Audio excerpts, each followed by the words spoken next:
All right, well, thank you everyone for joining on this evening. Um, a quick housekeeping.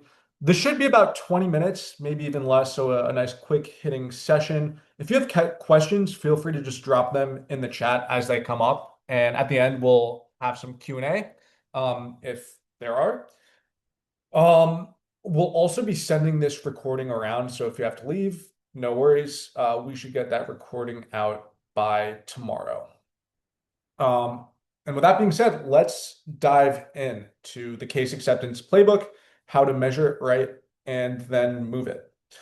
And the quick pitch is that case acceptance is the single highest leverage number in a specialty practice. And a 5-point lift in case acceptance generates more revenue than doubling your marketing spend. But most practices, unfortunately, can't tell their real case acceptance rate, and the ones who can don't always have the systems to improve it. So today, we're going to try to fix both.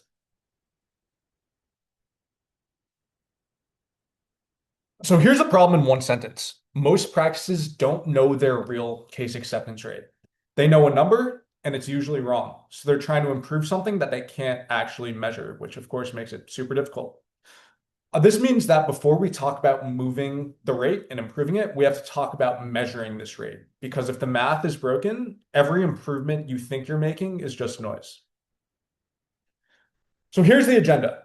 Part one is measuring it right. We'll cover why the rate you're reporting probably isn't real, how to segment by procedure, source, and funnel stage, and then I'll give you a 6-part scorecard to audit your current measurement of case acceptance. And then part two, we'll be talking about improving acceptance rate. These are 4 levers that actually shift the number from pricing transparency, communication clarity, workflow consistency, and insurance handling. And by the end, you'll have a scorecard and a 90-day playbook that you can implement in your practice. So before we get into the how, I just want to anchor case acceptance and why it matters so much. And that's because case acceptance outpaces every other growth lever in the practice. I know I said this before, but a 5-point lift on a $3 million specialty practice can equal $150,000 in annual revenue. And here's the kicker. You don't need to add new patients, spend more on marketing, hire more staff, or raise your fees. It's just pure margin. And it's basically taking advantage of the work you're already doing, which is why I think that case acceptance is the highest ROI project that any specialty practice can run.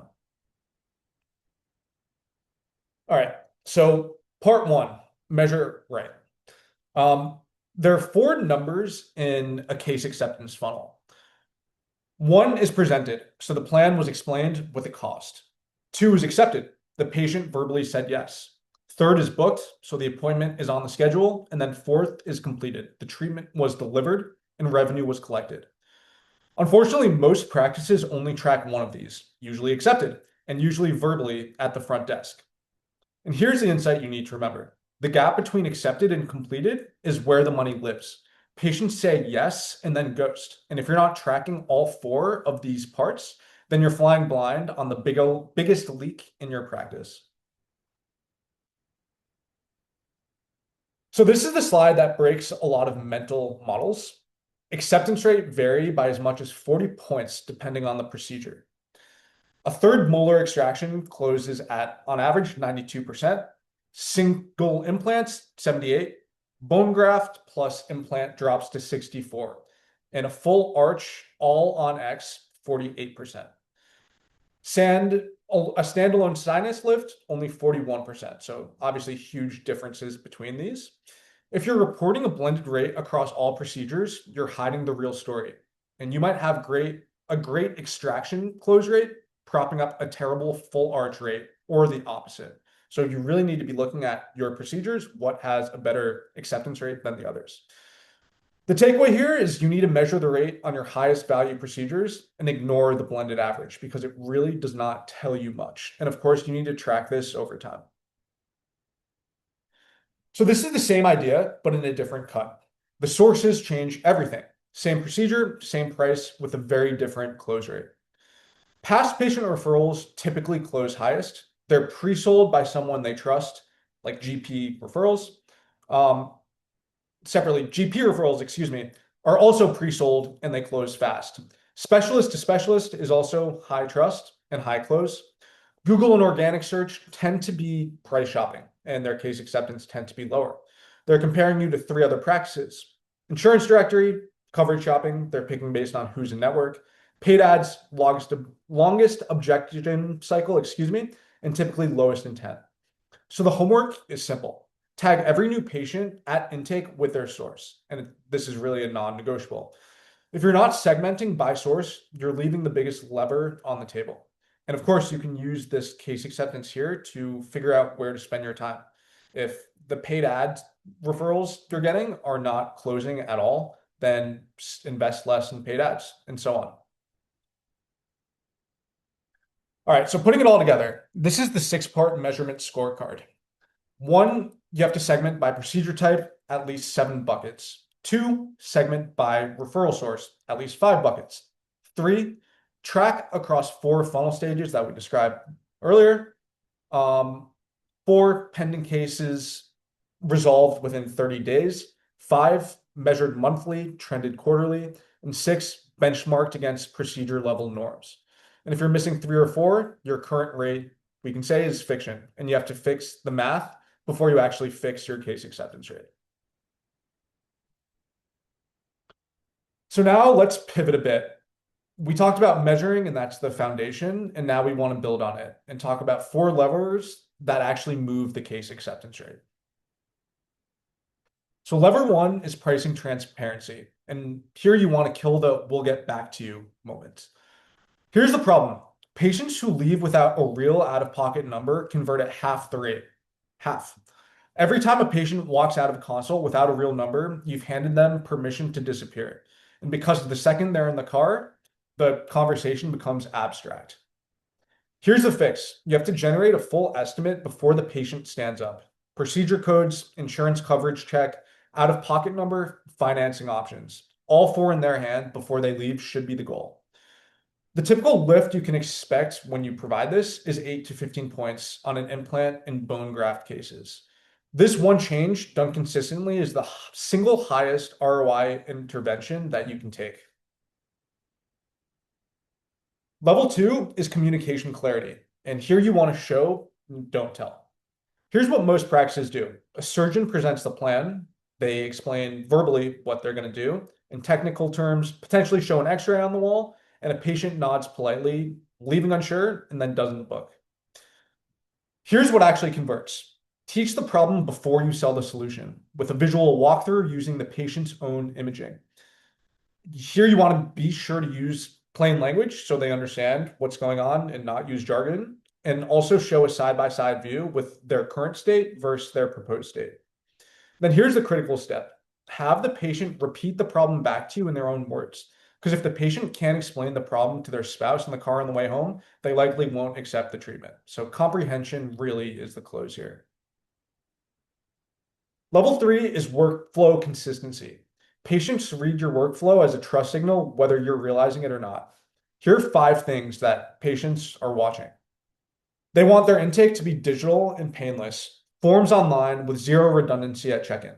Records are instantly available. No, let me go find that moments in the front of the patient. They also want staff visibility coordinated and everyone the patient interacts with to already know their situation. They want their visits to start on time. They want their schedule respected, and they want handoffs to feel seamless. Additionally, they want the surgeon, the treatment coordinator, and the billing team to all speak the same language. And here's why this all matters. A disorganized front of the house makes patients question the care in the back of the house. Even if your clinical work is world-class, if the operational experience feels sloppy, then the trust breaks. And the broken trust signal the front desks, kill the close. Lever 4 is insurance handling. And this is the biggest objection that you can neutralize. Here's the stat. 1 in 3 specialty patients cites insurance confusion as a reason to delay treatment. 1 in 3.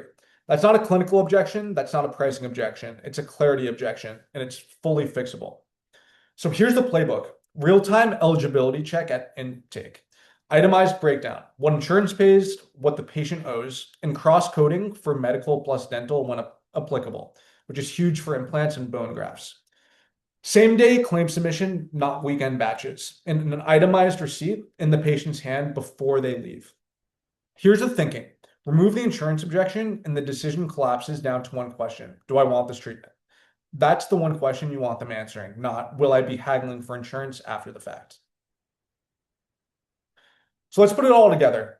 In 90 days, you should have one scorecard with these four levers. In month one, focus on the measurement, build the scorecard, and start tracking procedure, source, and funnel stages, and the case acceptance at each. Month two, focus on pricing and communication.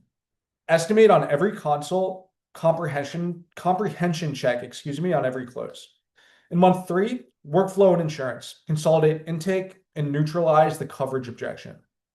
This playbook should work on any system you're running. And of course, just to plug DSN, it's faster and better, we think, on DSN.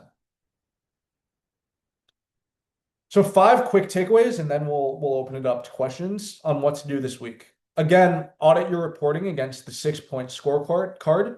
And if you're missing 3 or more, start there. 2, pick the biggest unknown. Whichever funnel stage you have the weakest visibility into, whether that is referral source or procedure type, that's where you need to begin. 3, tag sources on every intake starting this week. No new patient gets logged without a referral source. 4, real estimates on every consult. No patient should leave their chair without an out-of-pocket number, and there shouldn't be any exceptions here. 5, end every treatment presentation with a comprehension check. Ask them, can you walk me through what we're doing and why?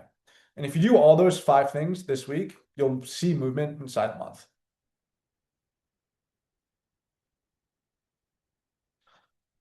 All right, that's the playbook, and that was definitely pretty quick. But again, we will send over a recording of this, and we can also send over the deck as well. But if you have any questions, feel free to drop them in the chat here.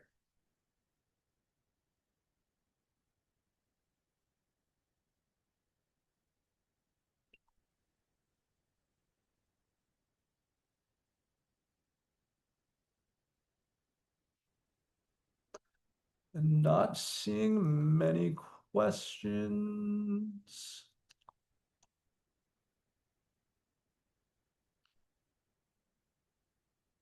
Yeah, not seeing many questions. So I think we can leave it there. Again, short and sweet. We're hoping that webinars like these are really just quick hitting, actionable, digestible, that you can share them and come back to them. Again, we'll be sending this around. And if you have any questions, feel free to reach out to us, DSN, and hope to see you soon. Thank you so much.